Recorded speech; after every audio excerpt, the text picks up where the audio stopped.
Hello, I'm William Gallagher, and this is 58 Keys, which, as always, is for writers like you and me who, yeah, worse than you, actually worse than you think. I can show you. This is what it looked like yesterday.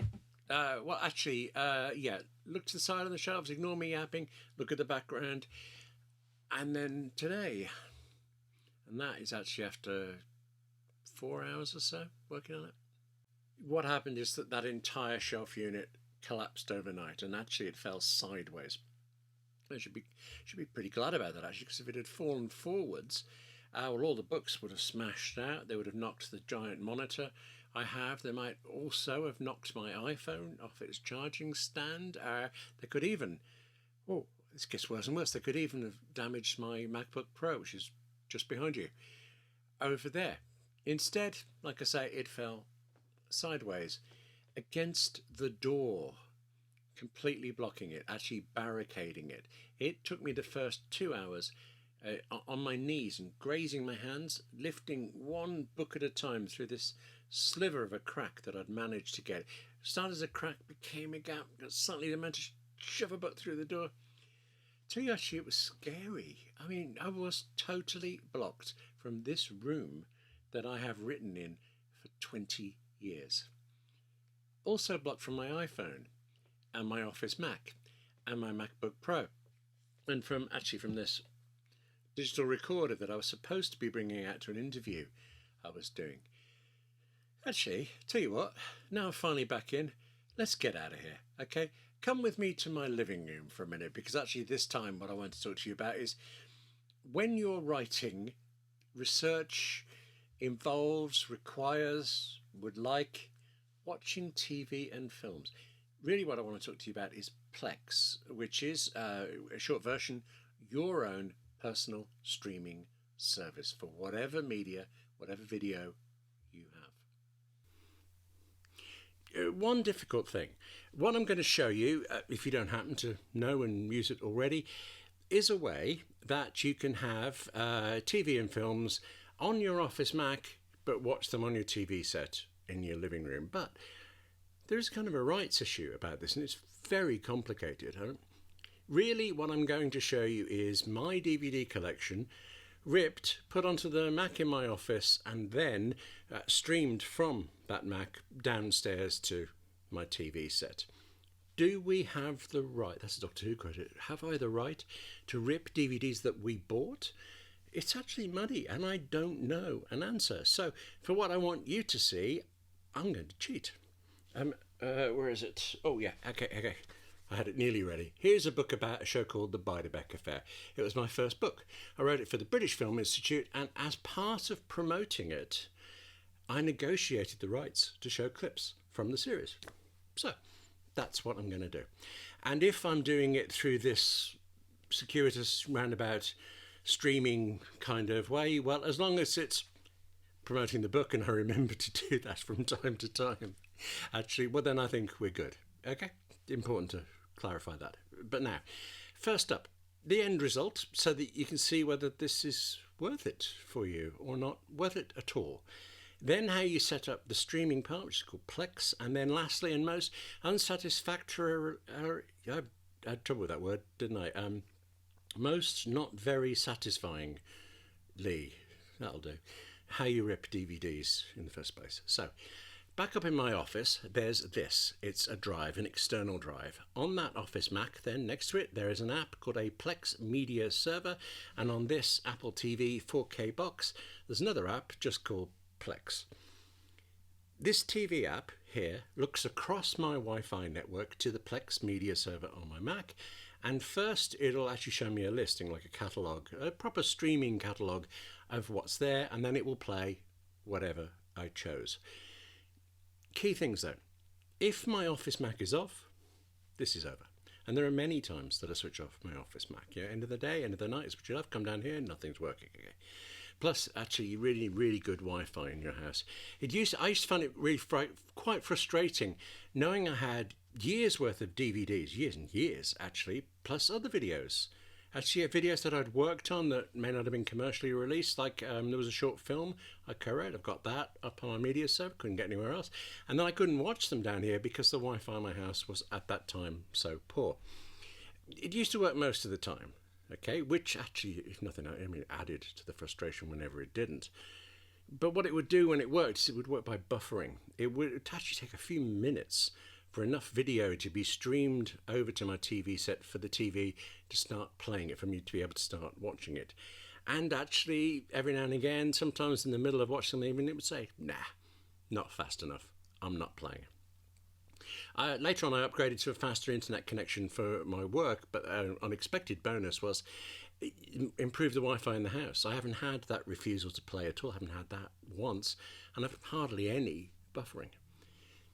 Also, I keep saying that Plex, this media server, is on my Office Mac and it can stream to this TV set, but I can watch it there on the Office Mac as well.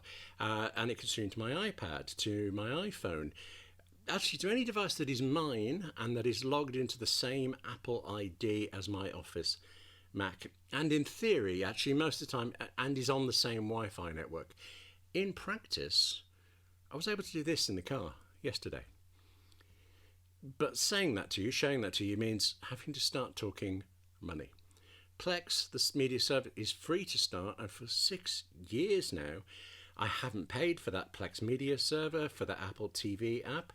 What I did pay for was to enable the iPhone app to play my streaming videos when I'm away.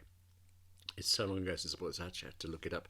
And I can't now tell what I paid, but if you were to buy Plex server, the streaming option on the iPhone today costs $5 or £5.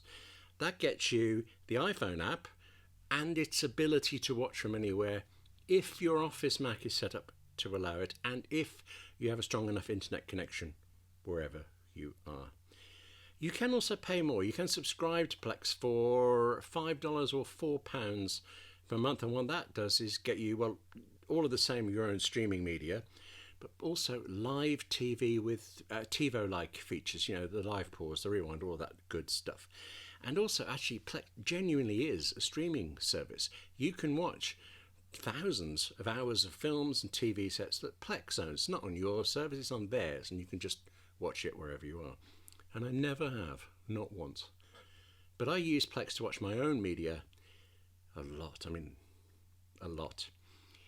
Well, that's true. Since obviously I first had to set up Plex or it wouldn't do anything. But then I found I only started watching it a lot after I reached like a tipping point. I had enough on there.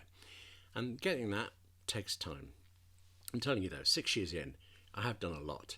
And I still have shelves and shelves of DVDs to go. Setting up Plex is simple to describe, slightly more tricky to do, and definitely actually a royal pain when it goes wrong for any reason.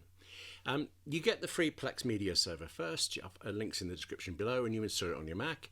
You sign up. It's a free app. You get a free Plex account, and then you tell that media server app where your videos are. In my case, I point external drive. It's over there, and you tell it, knock yourself out. It's like it catalogues everything and sees what's there.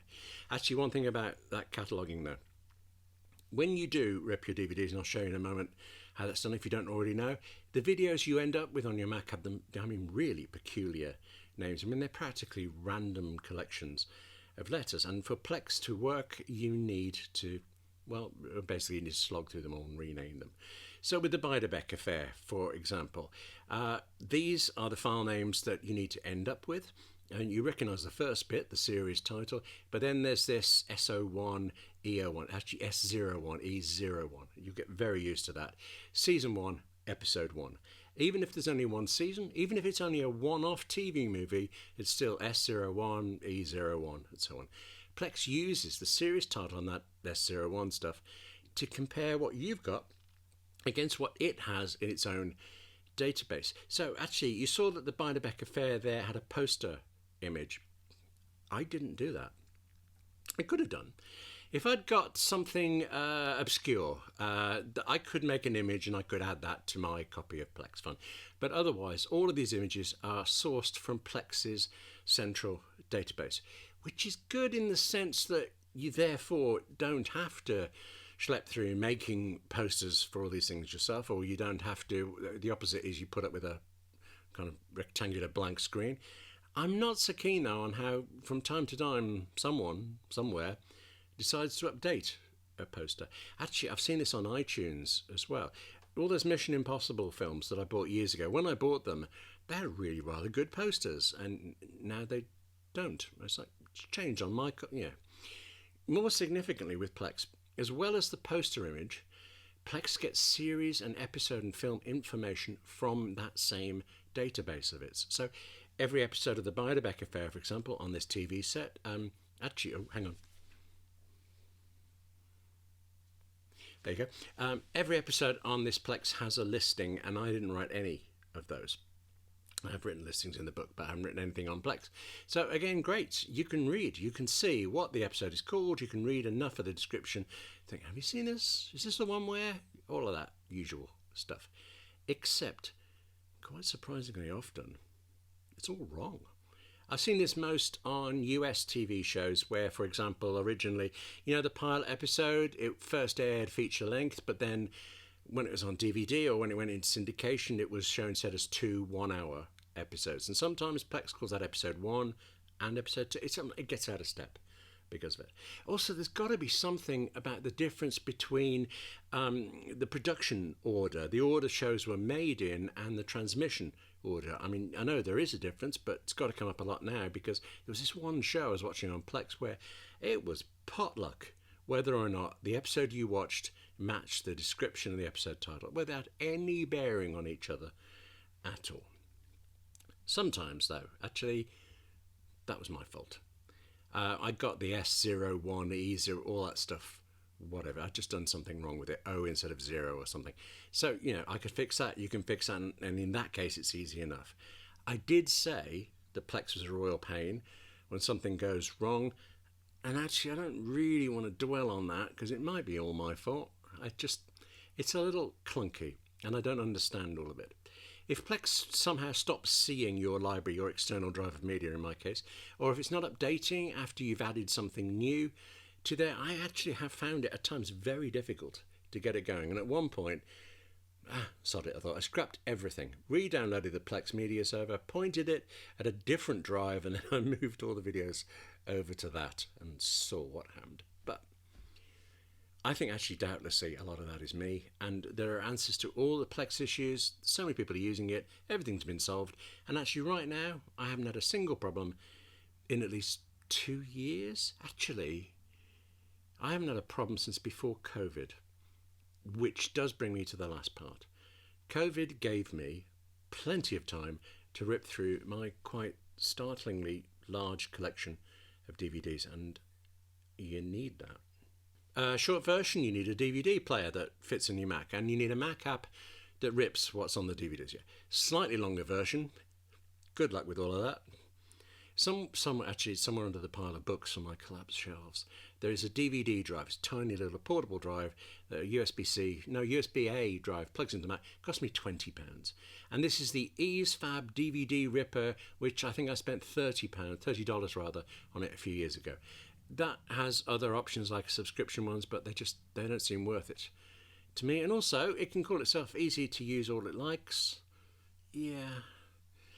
EaseFab, whatever. It's quite clearly a Windows app that has been ported over to the Mac. So basically, it's faulty.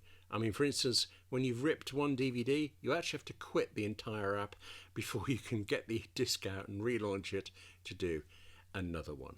I mean, actually, in general, ejecting DVDs, maybe that's the drive, I don't know, can be a pain. Anyway, more of a pain is this. There are DVDs I own that will not be ripped.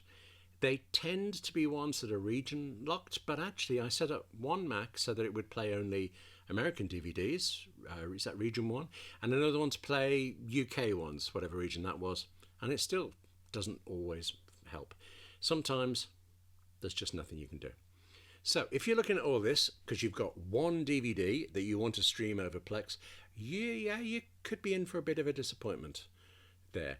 I mean, I don't just have one. I built up a library of hundreds of DVDs over the years, and I'm guessing now 80% of them, maybe something like 80%, they're fine. they're ripped. Took ages, had to rename them all, but it was fine. Or at least actually 80% or so of the ones that I've done. There's so many more. It takes a long time, many minutes to rip a DVD, so I go through phases. Sometimes I'll just have a pile of them on the desk and I'll work through a few at a time while I'm doing something else. Yeah, I'm not selling this well, am I? But let me tell you this. Here in the UK, the Beiderbecke Affair, it's actually available to watch on, regular streaming services, commercial streaming services. Until very recently, it was on a service called BritBox. It's now on one called ITVX. So I could sit in my living room and just stream their version and have a good time watching it without any of this nonsense of servers and DVD. Yeah, I could watch the show I wrote a book about. But I wrote the book. I studied that show, so I know that the copy on ITVX has been edited. There's around 20 to 30 seconds edited out of a scene really early on in the first episode. And I got to that point watching it on ITVX, stopped watching. I've no idea whether any more is cut. I've no idea why even this bit was cut. Why is any of it cut? And to my eyes, knowing it so well, the cut makes it unwatchable. I have asked ITVX, by the way, and I did ask BritBox, but neither of them quite got around to ever answering the question. And who needs them? I've got the uncut versions on Plex. Listen, I really do use this for researching books. I mean, actually, just between us only last night as I record this, I had a meeting about a new book project that is thrilling me, a new TV book project. I mean, it might not come off, but if it does, I'm going to be ecstatic and exhausted, and I will be watching 4 years of a certain TV show I can't name through Plex. And I have to do it through Plex, because I'm pretty sure that particular show isn't streaming anywhere. So it's a good thing I bought the DVDs a few years ago, isn't it? So anyway, all right, granted this might be a niche research tool for writers, but sometimes, just sometimes, you're not going to believe this, I don't use it for work. You're startled. I can tell. Listen, that's it for this edition of 58 Keys. I'm going to go off and pick up my shelves now. Thank you very much for watching. Take care of yourself, eh? Write more too. Don't overload your bookshelves. And I'll see you soon. Oh,